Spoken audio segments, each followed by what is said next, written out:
Alors, Éric Fernand Sénou, bonjour. Bonjour, madame. Merci d'être avec nous ce matin. C'est moi. Ça fait plaisir. C'est une première, n'est-ce pas, sur Bonjour le Bénin, c'est la première fois. Oh, je suis quand même habitué aux émissions de la SRTB actuellement, oui. Anciennement ORTB. Oui. Oui. Que ce soit à la radio comme à la télé. D'accord. Je suis quand même un habitué. Merci à vous d'être avec nous ce matin. Alors, nous avons deux sujets en débat. Nous allons d'abord parler des préparatifs, n'est-ce pas, des préparatifs, parce que vous le savez, nous sommes en période de fin d'année. Oui. Les examens, ça pointe, ne vous inquiétez pas, les examens, ça pointe à l'horizon, Patrick Diossou. Oui. Et donc, nous allons tenter ce matin de donner quelques petits conseils à nos candidats et aussi, pourquoi pas, aux parents d'élèves. Et ensuite, nous allons nous pencher sur ce nouveau décret présidentiel au Bénin, signé par le chef de l'État, Patrice Talon, qui redéfinit, on va dire, les règles de progression administrative pour les fonctionnaires impliqués dans la vie politique. Alors, Patrick Diossou, oui. Les examens de fin d'année, c'est bientôt, n'est-ce pas? C'est très bientôt, oui. Et il y a certains examens qui ont même déjà commencé. Le lundi dernier, certains sont allés au CAP. CAP, oui. STI. Donc, oui, CAP, STI. Et puis, c'est déjà là. Donc, ce n'est pas qu'il faut dire c'est en juillet où il n'y a pas de datation. Et lorsque l'examen est là, lorsque l'enfant va à l'examen, le parent aussi va à l'examen. Il faut que les parents se le disent. Tous les parents doivent se dire, lorsque j'ai un enfant qui va à l'examen, je vais aussi à l'examen. Les professeurs aussi, c'est la même chose. Le professeur, lorsqu'il a des classes d'examen, il va aussi à l'examen parce qu'il doit tout faire pour que le moment venu, lui-même puisse, les jours de composition, être serein dans sa tête. S'il n'est pas serein, les enfants ne seront pas sereins. Si lui-même est déjà agité, il a peur par rapport aux résultats, de manière mentale, il va communiquer de manière spirituelle, il va communiquer aux enfants son stress, son état mental, son état d'âme. Il va le leur communiquer. Donc, il faut que tout le monde soit déjà serein. Être serein ne signifie pas être apathique, laisser tomber, puis regarder les examens venir. Non. Être serein, c'est oublier tout ce qui peut être stressant, tout ce qui peut être stress. Oui, et y aller. Donc, le stress, on le bannit, première chose. La deuxième chose, on reprogramme tout.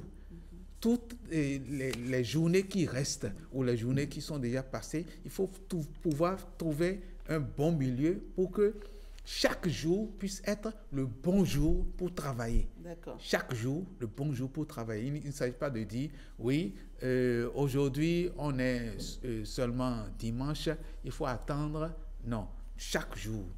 Donc, il y a un programme à faire pour chaque jour à partir de maintenant. Jusqu'au jour de l'examen. On va y revenir, monsieur Sénou. Oui. C'est déjà la fin d'année, vous êtes enseignant, vous.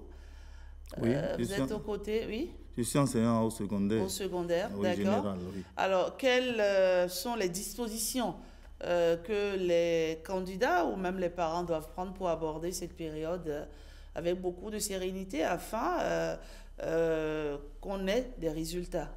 Oui. Le but ultime donc, de tout candidat et de tout parent de candidat, c'est donc que le candidat réussisse à son examen en fin d'année et que le parent s'en réjouisse. C'est le but ultime. Et cela suppose donc des conditions qu'il faut respecter en amont parce que l'examen se prépare, c'est vrai, au cours de l'année scolaire. En cours, si je vais me répéter ainsi, mais se prépare depuis de longues années. C'est pas la veille. C'est pas la veille. Maintenant, les dispositions pratiques, les enseignants s'attellent à organiser les travaux dirigés, les cours, les répétiteurs sont beaucoup plus actifs, donnent beaucoup de conseils. Mais il revient à chaque candidat de se connaître, de tenir compte de sa spécificité. Au plan psychologique, au plan matériel, au plan financier, au plan spirituel, pour passer cette étape avec beaucoup de sérénité, sans être stressé et avoir le résultat escompté. Actuellement, donc, la première chose, c'est la sérénité. La sérénité. Actuellement, dans les collèges et au lycée, là où les examens n'ont pas encore lieu, Parce que ça a commencé, comme l'a dit votre collègue, là où les examens n'ont pas encore lieu, c'est ce que nous appelons dans le jargon les bachotages, qui sont actuellement en cours. C'est vrai que la dernière série des devoirs surveillés n'a pas encore eu lieu partout, et ça se prépare également, mais les bachotages... C'est quoi le bachotage? C'est-à-dire que c'est une période qui est un peu classique dans le déroulement donc, des activités pour renforcer les capacités des candidats à faire face donc, aux épreuves, j'allais dire au sujet des examens. Parce que dire épreuve également, ce n'est pas trop indiqué, même si on a adopté ça. Ce n'est pas une épreuve. C'est un examen. Ce n'est pas un concours. Donc on y va, pas pour aller tenter sa chance, mais pour être admis.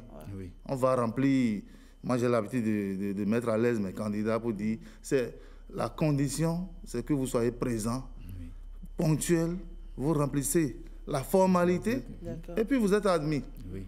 En commençant par la ponctualité, en commençant par le bon remplissage de l'entête, des copies de composition, vous composez dans un sujet, vous l'oubliez en griffe. Vous pensez au sujet suivant, etc., etc. Donc voilà un peu les conditions. Maintenant, les parents doivent jouer un rôle important pour être le relais de ce que les enseignants demandent aux candidats. Le parent doit être plus regardant. Qu'est-ce que le parent... Parce qu'actuellement, par exemple, dans la plupart des écoles, c'est la fin des programmes, pratiquement. Oui. Les révisions ont déjà commencé dans les écoles. Qu'est-ce que les parents doivent faire pour accompagner les enfants? Parce que les parents, pour la plupart, on est au boulot, on sort le matin, on vient au boulot, on rentre le soir.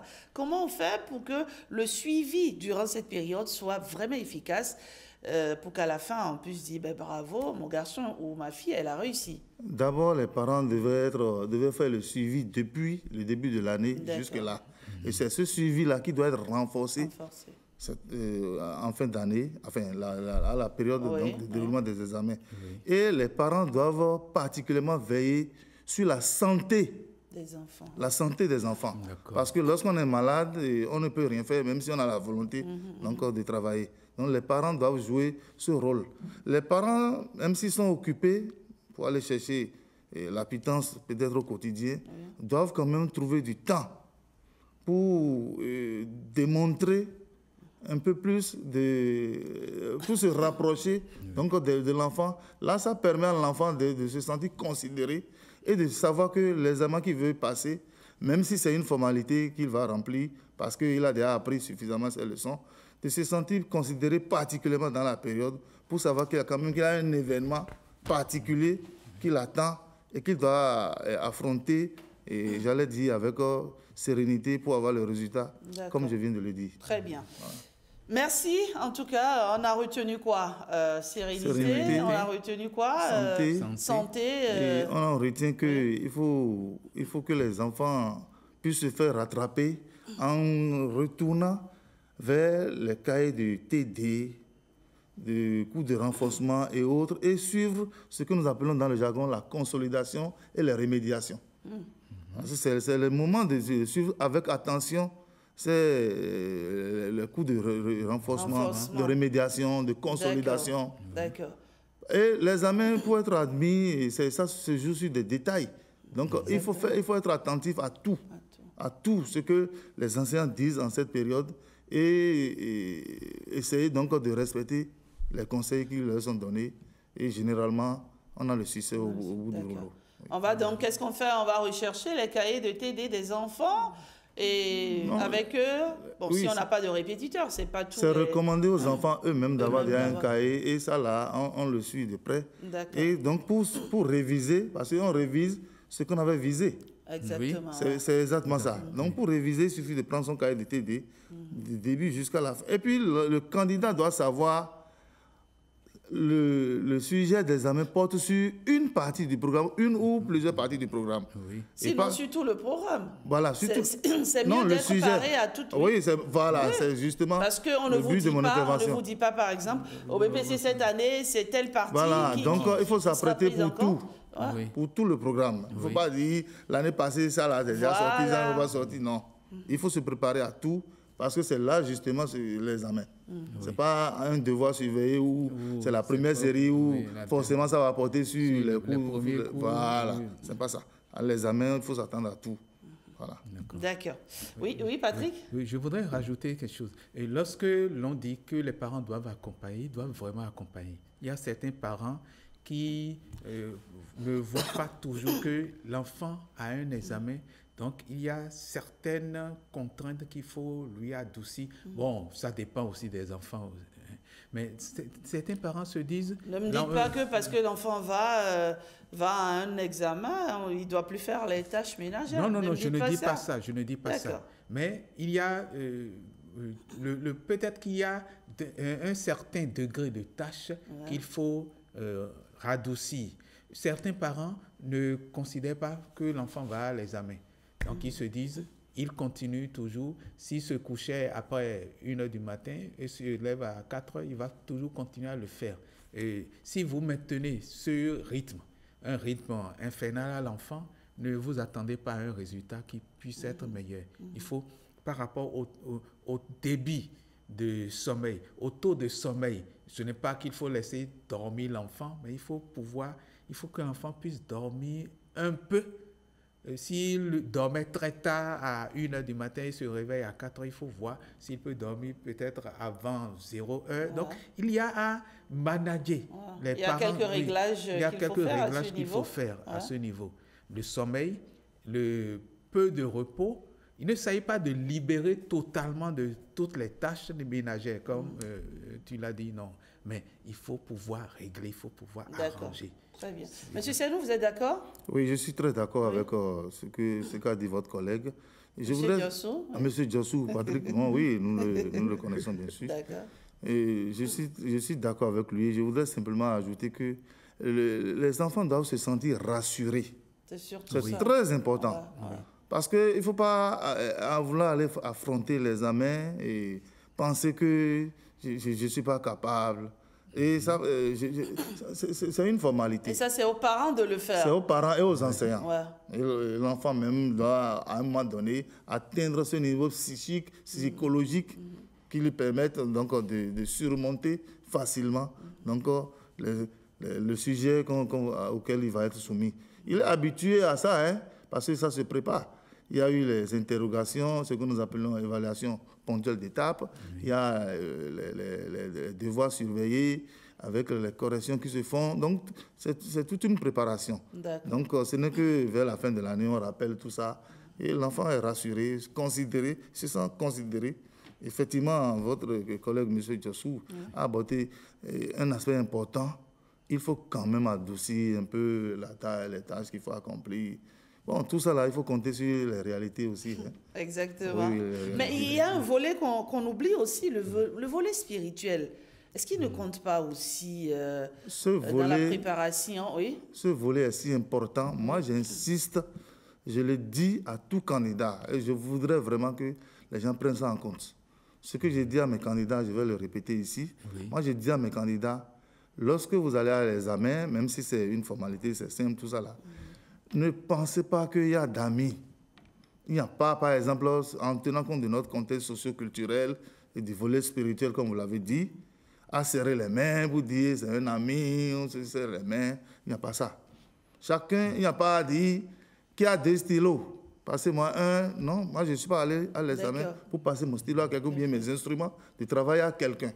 Je m'occupe des sujets auxquels je suis soumis. Je travaille normalement en commençant par le brouillon, pas travailler sur mon brouillon, mais en organisant bien mon temps pour quand même faire pour traiter tout le sujet. Donc, il y a beaucoup prié avant, pendant et surtout après, jusqu'au résultat. Parce qu'il y a des choses extraordinaires, des choses irrationnelles qui se passent en voulant relever et ça échappe à tout le monde. Oui. C'est des choses qui arrivent. Hein. Oui. Au lieu d'écrire 15, on écrit 5. Oui. Et ça échappe à tout le monde. Oui. Donc, il faut rester concentré spirituellement jusqu'au résultat. Oui. Comme moi, je le dis à mes enfants, enfin, c'est le jargon qu'on utilise. Bien sûr, mais ce sont nos enfants. Oui. Comme je le dis, votre 1er janvier, votre fête de Pâques, votre fête de Maouloud, de Tabaski et autres là. C'est le jour où on proclame les résultats des examens, vous voyez votre nom parmi les admis ou bien les admissibles. C'est ce jour-là que vous considérez pour l'année en cours là, comme jour de fête. Donc l'enfant doit être dans un j'allais dire, repère particulier quand il est candidat. D'accord. Et ça se passe dans la tête, ça. Je suis d'accord. Voilà. Très bien. C'est un peu ça. Le côté spirituel n'est donc pas à négliger. Pour finir, un mot là-dessus, Patrick Diosso. Oui, le côté spirituel n'est pas à négliger. Et il ne s'agit pas de dire je suis de telle congrégation ou de telle autre. Ce n'est pas une question de congrégation. C'est une question d'ambiance. Notre ambiance actuelle, de toute façon, toutes les ambiances étaient toujours comme ça. C'est une ambiance de charnel et de spirituel. Et les deux vont ensemble. Si vous négligez le spirituel, vous allez vous retrouver en situation où le spirituel va vous négliger aussi. Parce qu'il y a une entité, Dieu suprême, qu'il soit Allah, Jéhovah, Yahvé ou tous les autres, non. Il y a un être suprême à qui il faut toujours se référer et il faut lui confier votre avenir, votre présent, votre passé, votre présent, votre avenir. Il faut toujours se référer à lui. Ce n'est pas une question de religion, ce n'est pas une question de congrégation religieuse. C'est une question d'égrégore et tout le monde doit être dans un bel égrégore pour évoluer. Merci Patrick Diosso. Alors, on évolue dans le débat de ce matin et on en vient à ce nouveau décret présidentiel signé par le chef de l'État, Patrice Talon, qui redéfinit, je l'ai dit, les règles de progression administrative pour les fonctionnaires impliqués dans la vie politique au Bénin. C'est me semble-t-il, un signal fort du gouvernement pour valoriser d'une certaine manière l'engagement politique des agents l'engagement politique des agents publics. Monsieur Senou, qu'est-ce que vous pensez de cette décision? Oui, je vous remercie pour le sujet abordé. En fait, le décret dont vous parlez, c'est le décret 2025-165 du 9 avril 2025 fixant la liste des fonctions politiques ouvrant droit à des avancements automatiques d'échelon et de grade. Ce décret est pris, l'article 133, qui dit expressément ceci, que le fonctionnaire détaché, pour exercer une fonction politique, bénéficie d'avancement et de promotion automatique pendant l'exercice de la dite fonction. Alors, ce décret est pris pour aller en application donc, de la loi 2015-18 du 1er septembre 2017 portant statut général de la fonction publique. Donc, ce n'est pas un décret qui est pris ex nihilo. D'accord. C'est pour rester conforme à l'un des aspects ou bien de la loi que je viens de citer. Oui, 2015. C'est en application de cette loi. Oui. Voilà. Alors, c'est une bonne chose parce que quand on prend des lois dans un pays, il faut pouvoir donc les appliquer. La loi est prise pour être appliquée à travers des décrets et autres. Nous sommes tout heureux pour cette loi parce que non seulement ça valorise la fonction politique, comme vous l'avez dit, mais certainement, et je ne suis pas un politicien, certainement c'est pour mettre également à l'abri de la tentation, ceux qui sont détachés pour aller exercer de telles fonctions. Parce que en réalité, leur source de départ, là où ils quittent pour aller exercer ces fonctions, ce n'est pas évident qu'ils soient dans ces conditions matérielles et financières et autres. Or, forcément, ils vont exercer des responsabilités qui les engagent par rapport à cet aspect des choses. Donc, si on ne les met pas à l'abri, forcément, ils risquent donc de tomber sous le coup de la loi. Et or, ils n'ont pas pour vocation parce qu'ils sont détachés pour aller exercer de telles fonctions. Et donc, souvent, quand vous partez, vous n'évoluez plus, vous n'avancez plus. Oui, c'est le constat. Vous stagnez. C'est les gens même qui, en fait, les gens même qui négligent en griffe, je dis bien en griffe, cet aspect des choses parce que il n'y a pas... Les gens, c'est qui? Ceux qui sont détachés pour aller exercer. Ils ne suivent pas leur carrière. Ils ne suivent plus leur carrière parce que généralement, comme je viens de le dire, les conditions sont plus optimales. De l'autre côté. De l'autre côté, plus que d'où ils sont partis. Conséquence, ils se disent, bien, peut-être, je ne sais pas, je n'ai jamais fait ça, mais c'est ce que j'observe. Peut-être ils se disent, c'est pour toujours. Donc que ça ne prendrait jamais fin. Bon, non, on ne le souhaite pas que ça prenne fin, mais à un moment donné une fonction politique, ça ne dure pas à vie. Et les gens finissent par se rendre compte de la réalité que ça a pris fin. Et c'est là maintenant, on ne commence pas à courir. C'est là où on se réfère maintenant à son responsable syndical pour commencer par pour intégrer, rattraper pour revenir. Oui. Voilà, donc je crois que le décret qui est subséquent à la loi, est quand même, c'est un décret intelligent. Mais nous, ça nous amène à d'autres réflexions. On va en reparler, c'est sûr. Patrick Diossou, oui? Oui, c'est un décret intéressant dans la mesure où cela permet à celui qui n'a pas souvent le temps, celui qui est appelé à une fonction politique n'a pas souvent le temps, enfin je le dis pas souvent, je ne dis pas qu'il n'a pas du tout le temps, n'a pas souvent le temps de s'occuper de sa carrière, du suivi de sa carrière. Donc ça permet d'évoluer, je dirais, au même titre que les autres, automatiquement. Ouais. Mais c'est ça le mais, certainement il va souligner le mais tout à l'heure. Ce que moi je me dis, est-ce que ceux qui sont appelés à d'autres fonctions et qui négligent leur suivi de carrière, est-ce qu'ils ne se disent pas aussi que en réalité, ça ne va pas du tout leur servir de suivre la carrière, qu'ils reviennent ou qu'ils ne reviennent pas, ils ont assez amassé et que ce qui est là est inutile ou insignifiant. Est-ce que ce n'est pas ça qui fait qu'ils négligent?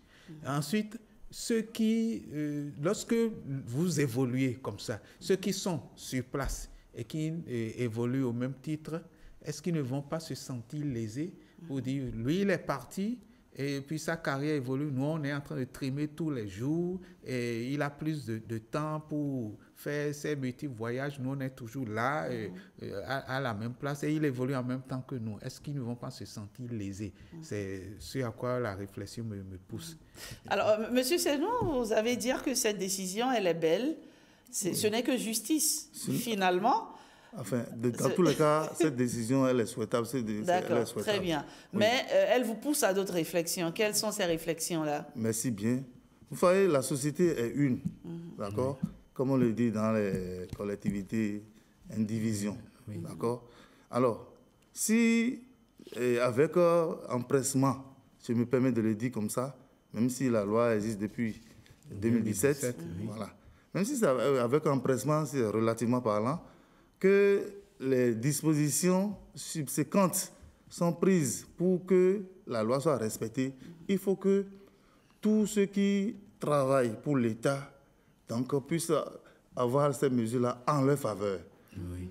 Le constat est que nous savons que c'est vrai que les politiciens sont au niveau de réflexion et de décision. Oui. Donc il faut qu'ils soient vraiment à l'aise pour exercer leurs fonctions. Oui. Nous sommes d'accord, mais en dehors des politiciens, il y a d'autres maillons importants. J'allais dire, si je vais à l'école de M. Patrick Diossou, importantissime.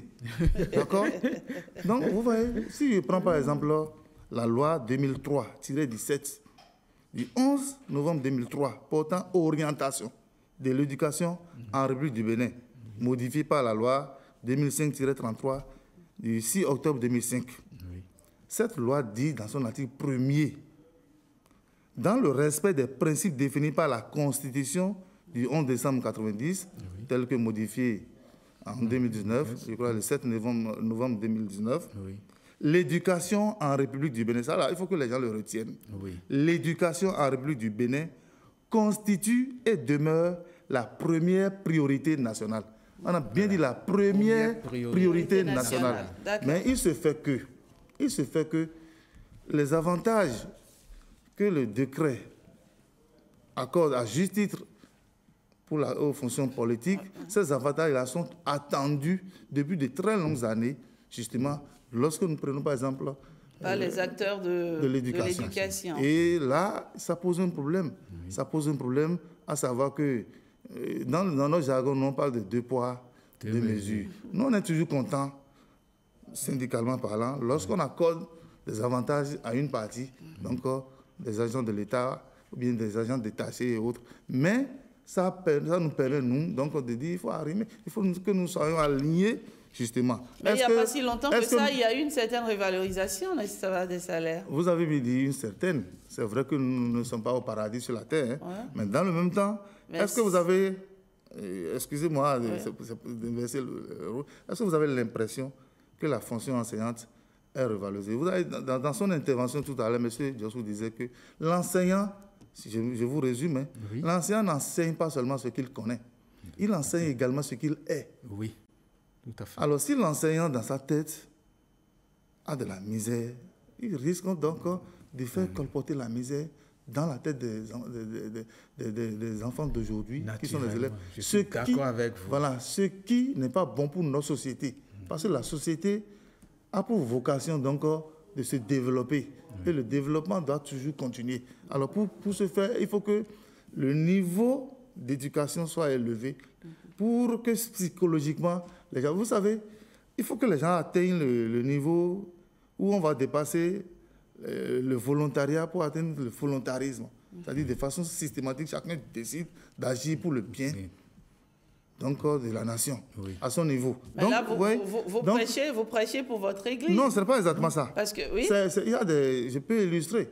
Nous sommes encore ici où nous attendons, par exemple, depuis un certain nombre d'années, pour des raisons de dysfonctionnement et autres, la plupart des enseignants qui sont qui ont déjà exercé pendant un certain nombre d'années attendent ce qu'on appelle l'échelon 12. Oui. Mais il faudrait que les tests soient pris pour que cela advienne. Mais jusque-là, on attend. Mais on pourrait prendre un décret également, ou du moins on peut faciliter les choses pour que les tests soient pris dans ce sens. Autre chose, quand je prends le système éducatif toujours, nous sommes encore là, malheureusement, on a parlé des AME.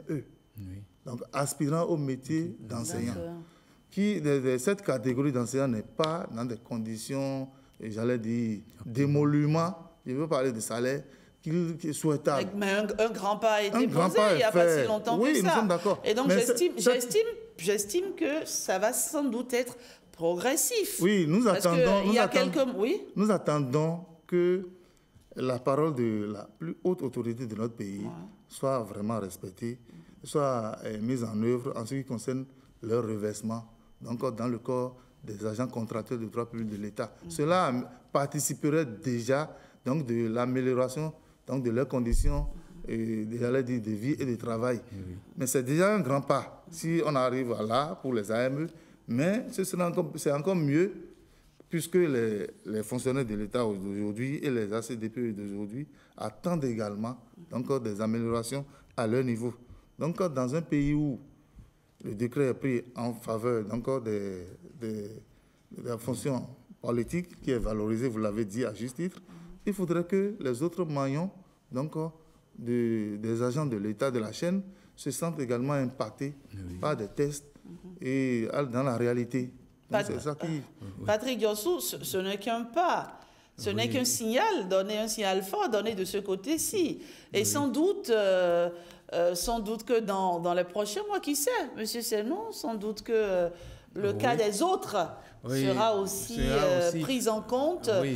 J'estime que, en tant que père de la nation, le président de la République, il entend tout, il sait tout, il sait où ça va, où ça ne va pas, où est-ce qu'il faut relever.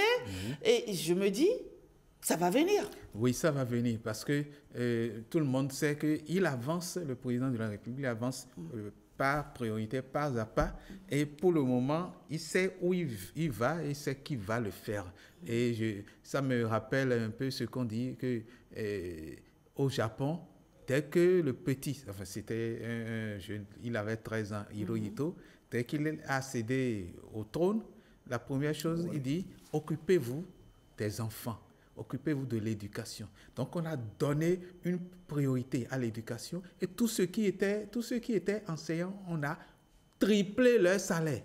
Ça, je le demande au chef de l'État, que les salaires soient remontés aux salaires des enseignants, parce que les enseignants, nos anciens enseignants qui traînaient des Vespa, on n'en a plus maintenant. Ça, des enseignants et des journalistes aussi. Oui.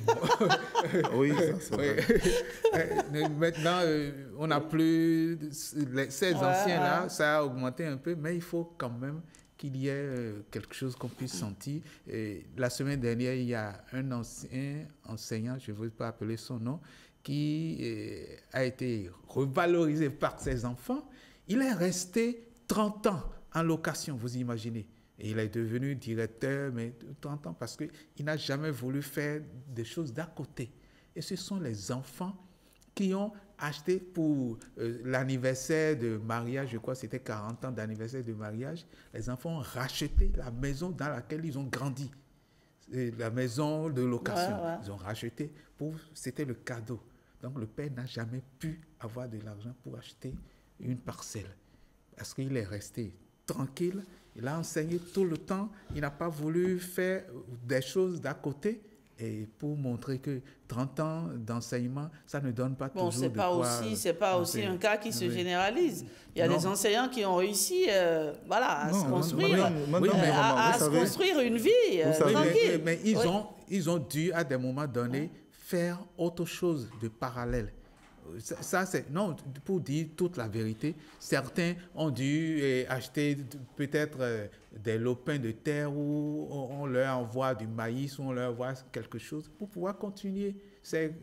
Ils ont dû faire ces genres d'acrobatie, mais lui, il est resté zen par rapport à ce qu'il avait comme salaire. Et pendant tant de temps, il n'a rien eu qui puisse lui permettre de... Mais il a pu s'occuper de l'éducation de ses enfants. Donc, il faut s'occuper de l'éducation. D'accord. Il a fait le bon investissement.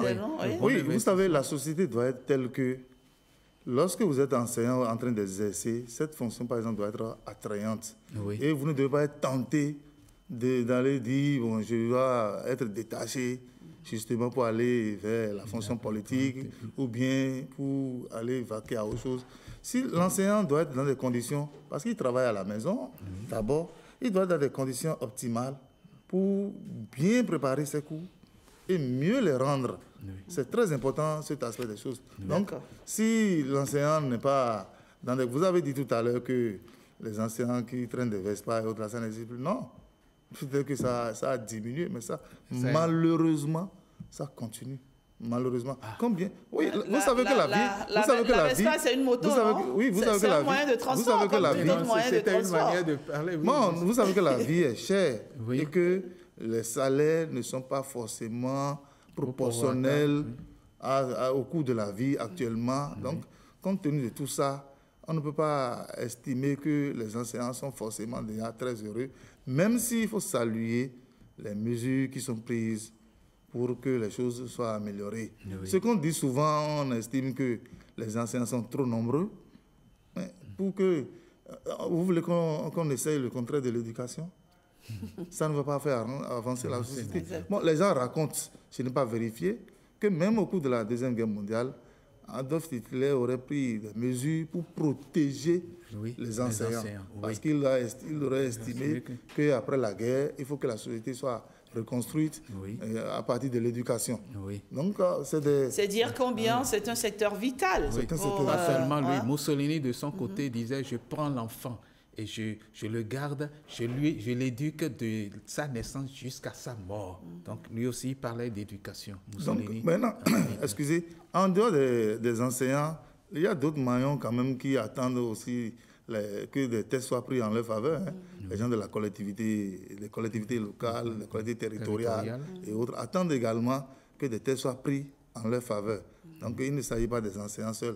Donc, ce qui est fait à juste titre en faveur de la fonction politique, il faudrait que... Nous savons que le chef de l'État nous suit et forcément, il va être regardant pour que les choses soient régularisées. En réalité, c'est de ça qu'il est question. Très bien, on poursuit le débat et on va recevoir Patrick Yossou. Si vous le permettez, vous revenez juste après. On va recevoir Nadège Sani qui aujourd'hui, il faut le dire, souffle une bougie de plus. Nadège Sani, happy birthday, ma grande. Joyeux anniversaire. Merci beaucoup. Ça va, Nadège? Je me porte bien. J'espère que vous portez bien. Oui, ça va bien. Merci beaucoup à vous. Alors, donc, une question ce jour. Que pensez-vous de ce décret qui favorise désormais l'avancement automatique d'échelons et de grades des fonctionnaires de l'État? C'est la question qu'on a posée à nos internautes ce matin. Nadège Chani? Oui, bien Quelle a sûr, été leur réaction? Rachidate, bonjour à tous. Les internautes semblent tous d'accord. Cette décision du gouvernement est largement saluée. Fawel Ahoyi estime que c'est une bonne mesure, même si de nombreux fonctionnaires n'ont pas pu en profiter. Maké Walek Bahosso reconnaît à la fois les avantages et les inconvénients de ce décret. Il pourrait, selon lui, motiver les fonctionnaires en garantissant une progression de carrière plus prévisible. La décision pourrait également poser des défis en matière de méritocratie et de gestion des ressources humaines. Sucé Brillant Domago partage cette opinion et voit dans ce décret un acte de justice. Avec ce décret, le politicien a les mêmes avancements en grade et en mérite que les autres corps de métier. Jean-Baptiste Lokossou salue également cette réforme qui introduit l'avancement automatique d'échelons et de grades pour les fonctionnaires de l'État. Il vient corriger les lenteurs administratives qui, pendant longtemps, ont démotivé de nombreux agents pourtant méritants. C'est un pas important vers plus d'équité et de transparence dans la gestion des ressources humaines de l'État. Mais attention, il faudra que les évaluations professionnelles restent rigoureuses pour que seuls les agents réellement engagés et performants bénéficient de ces avancements. Et on va finir par Stanislas Sidagbo qui considère cette décision comme une reconnaissance de l'engagement des fonctionnaires. Pour lui, elle valorise leur expertise, renforce leur motivation et pourrait contribuer à retenir les talents dans l'administration en limitant les départs vers le secteur privé.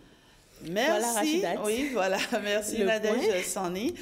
Les avis rejoignent un peu ce que nous disons sur ce plateau. Tout à l'heure. Merci à vous. Merci. On va se retrouver demain, n'est-ce pas? Toujours avec le même plaisir. Savourez votre jour. Hein? C'est votre jour. Hein? J'aurais bien aimé vous chanter le Happy Birthday ce matin, ma grande Nadège. On se voit tout de suite après. On se voit tout de suite, n'est-ce pas? Oui. Allez, merci. Merci et bonne journée à vous. Merci beaucoup. Alors, monsieur Senou, vous avez écouté les réactions de nos différents internautes. Ils rejoignent un peu ce qu'on a dit sur ce plateau, n'est-ce pas? Oui, nos internautes nous ont rejoints dans tout ce que nous disions. Mais je voudrais quand même faire une observation par rapport à une réaction. Oui. On a dit motiver les fonctionnaires. Moi, je me pose la question, dans quel sens on veut motiver les fonctionnaires? Est-ce que c'est les motiver à quitter là où ils sont si utiles? Parce que ce n'est pas seulement au niveau de la fonction politique qu'il faut être utile ou bien parce qu'il y a des avantages qui sont là-bas et que ces avantages sont de plus en plus renforcés. Non, ce n'est pas seulement... Quand les gens sont tentés de quitter là où ils sont, je prends le cas au niveau de l'enseignement. Quand on nomme un mathématicien, ça crée beaucoup de dysfonctionnements, de désagréments. Ou bien ceux qui ont fait... On estime qu'il est peut-être plus utile ailleurs. Oui, mais... Il est utile à la nation, parce que quand on les nomme aussi, ce n'est pas pour aller dormir dans les bureaux, c'est pour travailler pour l'avancement du pays. Ça, là, c'est sûr. Ça pose d'ailleurs un autre problème, à savoir qu'il faut former suffisamment de cadres. D'où, effectivement, l'éducation, c'est vraiment la première priorité. Mais il faudrait que là où chacun est, il soit suffisamment à l'aise pour que, même s'il va être sollicité pour aller ailleurs, que ce soit une exception, et même pas la règle, parce que là où nous sommes, ce n'est pas bon, et qu'on doit aller là-bas pour être mieux. Vous voyez l'exemple de l'enseignant qui a fait 30 ans et qui, heureusement, a fait le bon investissement. Mais c'est parce que lui a eu la chance d'avoir bonne santé et longue vie. Oui. Et ceux qui sont morts, ils ont vécu pourquoi?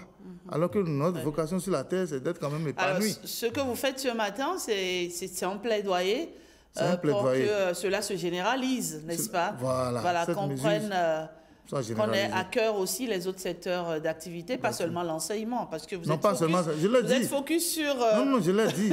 Nous aussi, les journalistes, on a besoin d'avoir aussi une vie meilleure. Exactement. C'est aussi valable pour tous les autres secteurs d'activité. Je suis heureux que vous m'ayez rejoint donc, dans le développement de mes arguments, que tout le monde se sente à l'aise. Et ça renforce ce qu'on appelle le cœur au travail. Et ça passe comme sur des charrettes. Ça passe normalement. Et c'est quand les gens sont frustrés et psychologiquement et malheureusement, ou bien instinctivement, se mettent à comparer. On se dit, mais moi je suis né, pourquoi quelle âme m'a incarné, pour que je sois soumis à ce sort pendant que. Donc c'est un peu ça. De toutes les façons, on l'a dit, Patrick Diossou, M. Senou, on l'a dit, c'est une mesure qui entend d'une certaine manière aussi créer un pont entre la fonction publique et la sphère politique. Et c'est une décision que nous avons saluée ce matin. Et c'est déjà fini pour ce débat. Patrick Diossou, votre mot de la fin, oui. C'est une décision à applaudir, mais comme M. Senou l'a dit, il faut pouvoir l'étendre, il faut que tout le monde se sente à l'aise, il faut que la manne, si c'est une manne, soit partagée à tout le monde. Quand la manne tombait au temps d'Égypte, c'est tout le monde qui ramassait. Absolument, absolument. D'accord, oui. Monsieur Senou, votre mot de la fin? Non, par rapport à l'émission, je ne veux pas dire autre chose que ce que M. Patrick Diossou a si bien dit. Je voudrais que la haute autorité soit vraiment regardante dans les décisions qui seront prises en faveur de tous les maillons de la société, tous ceux qui participent au développement du pays. J'ai un cri de cœur particulier en ce qui concerne la situation des AME. Je voudrais, parce que la haute autorité l'a dit, et sa parole fait foi, qui seront reversées. Je voudrais que les instructions, je demande que les instructions... Oui, on souhaite que les instructions soient suffisamment données pour que cette parole devienne une réalité. Parce que ça va participer donc dans de l'amélioration de l'offre éducative. Et c'est la société béninoise qui sera positivement impactée pour maintenant, pour le moyen terme et surtout pour le long terme. Merci, Monsieur Éric Senou. Merci de nous avoir rejoints ce matin. Je vous en prie. Il n'était pas prévu pour ce débat, mais franchement, à la toute dernière minute, il s'est rendu disponible. Vraiment, merci. Merci d'être passé ce matin. On espère vous retrouver sur d'autres plateaux de l'émission. Bonjour le Bénin. Votre appel, c'est sûr, est entendu. On a coutume de le dire, sur ce régime, ce qui est dit est souvent fait. Et voilà, ça va venir. Merci Patrick Diossou. À demain, toujours sur Bonjour le Bénin. Et on boucle la boucle avec William. Bienvenue à Gare. Voici pour vous la revue de presse.